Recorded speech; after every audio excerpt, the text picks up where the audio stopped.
اسلام ختم ہو چکا ہے وہاں سے. اذان شعار بنتی. اسی طرح سے قربانی بھی شعار ہے. قربانی کے جانور ذبح ہونے کے بعد اس کا گوشت سارا کا سارا اپنے گھر میں استعمال کرنا چاہیں اجازت ہے. اس کا گوشت غریبوں میں تقسیم کریں, کچھ اپنے گھر میں رکھیں, کچھ اپنے رشتہ داروں کو تقسیم کریں ضرور. قربانی کے گوشت کے نتیجے میں رشتہ داریاں نزدیک آتی ہیں, اس لیے بڑے اہتمام کے ساتھ رشتہ داروں تک قربانی کا گوشت پہنچانا چاہیے. اس کی وجہ سے محبتیں بڑھتی ہیں. قربانی کی کھالیں اپنے گھروں میں جوں کا تو استعمال کرنا چاہیں اجازت ہے, لیکن اگر قربانی کی کھال بیچی گئی تو اس کے بعد پھر یہ پیسہ صرف غریبوں پر خرچ ہوگا, غریبوں کے علاوہ کسی اور جگہ یہ پیسہ خرچ نہیں ہوگا. قربانی کی کھالوں کے سلسلے میں طرح طرح کی کوتاہیاں پائی جاتی ہیں. اس میں بعض ادارے والے, بعض بیت المال والے, بعض مسجدوں میں جمع کرنے والے وہ کھالیں جمع کرتے ہیں اور اس کے بعد پھر ان کو خرچ کرتے ہیں. ان کو چاہیے کہ وہ شریعت کے قانون کے مطابق قربانی کے کھالوں کا پیسہ خرچ کریں. جہاں جہاں شریعت اجازت دے گی وہاں خرچ کریں, اور جہاں شریعت کی اجازت نہیں ہوگی وہاں خرچ نہ کریں. ہم نے بعض جگہ دیکھا مسجدوں میں قربانی کی کھالوں کا پیسہ لگا دیا گیا, درسگاہوں کی تعمیر میں لگا دیا گیا, استادوں کے تنخواہوں میں دے رہے ہیں, درسگاہوں کے فرنیچر میں قربانی کی کھالوں کا پیسہ استعمال ہو رہا ہے, مکتب کے صبح شام کے مکتب کی تنخواہوں میں پیسہ خرچ ہو رہا ہے. ان جگہوں پر یہ پیسہ خرچ نہیں ہو سکتا ہے. جن لوگوں نے قربانی کی کھالیں جمع کرنے کا کام اپنے ذمہ لیا ہے وہ پہلے یہ بھی معلوم کر لیا کریں کہ قربانی کی کھالیں کہاں کہاں خرچ کر سکتے ہیں.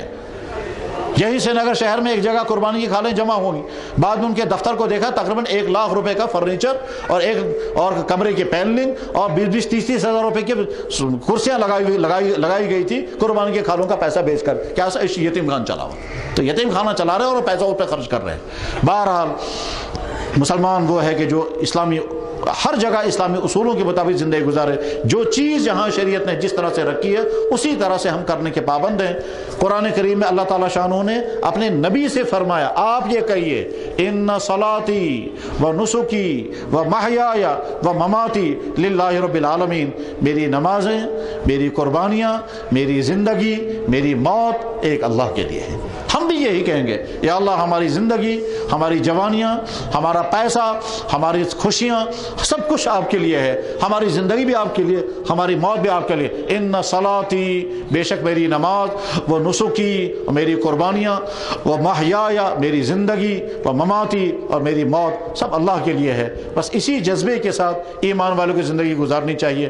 اللہ جل شانہ ہماری اس عید کو ہماری مغفرتوں کا ذریعہ بنائیں, ہماری اس عید کو امت مسلمہ کے رفعتوں کا ذریعہ بنائیں, اور اس عید میں ہونے والی دعائیں, چاہے وہ یہاں یہ دعائیں ہو رہی ہوں یا عالم میں کہیں پر بھی ہوں یا حرمین میں کہیں پر بھی ہوں, یہ دعائیں اللہ تعالیٰ شانہ قبول فرمائیں اور امت کو اس ذلت سے نکال کر پھر رفعتوں تک پہنچائے. اور امت کے اندر کی جو سدھار کی چیزیں ہیں اللہ تعالیٰ ان کا سدھار عطا فرمائیں, اور باہر سے جو پریشانیاں ہیں اللہ تعالیٰ ان پریشانیوں کو دور فرمائے. وآخر دعوانا ان الحمد للہ رب العالمین برحمتک یا ارحم الراحمین. حضرات, عید 2 ہیں, ایک عید الفطر اور ایک عید الاضحیٰ. عید الفطر کو عید الفطر اس وجہ سے کہتے ہیں کہ ایمان والے پورے مہینے روزہ رکھتے ہیں, پھر عید الفطر کے دن میں کھانا کھاتے ہیں, اس دن عید رکھی گئی, اس کو کہتے ہیں عید الفطر. اور عید الاضحیٰ, اضحیٰ کے معنی قربانیاں کرنا, وہ عید جس میں اصل میں قربانیاں کرنی ہیں.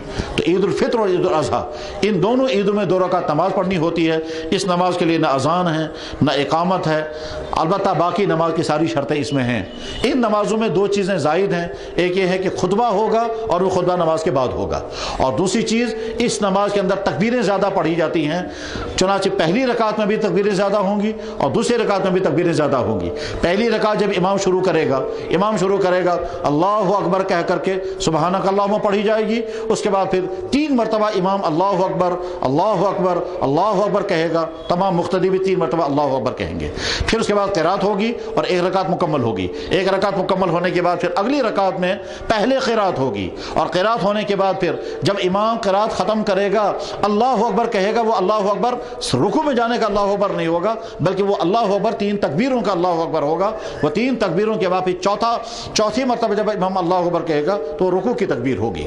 3 زائد تکبیریں رکعت اول میں, 3 زائد تکبیریں رکعت ثانیہ دوسری رکعت میں. اس طرح سے نماز مکمل ہو جائے گی, اور نماز مکمل ہونے کے بعد پھر خطبہ ہوتا ہے.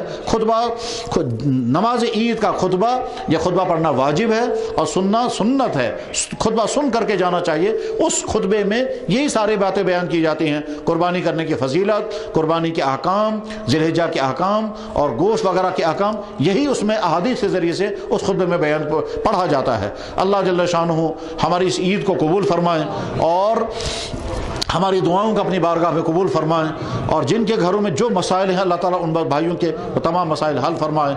وآخر دعوانا ان الحمد للہ رب العالمین برحمتک یا ارحم الراحمین۔ آپ ہی پڑھیں، کیا آپ ہی خطبہ پڑھیں، وہ نماز ہی پڑھیں۔ نہیں، میں صاحب ہے نا۔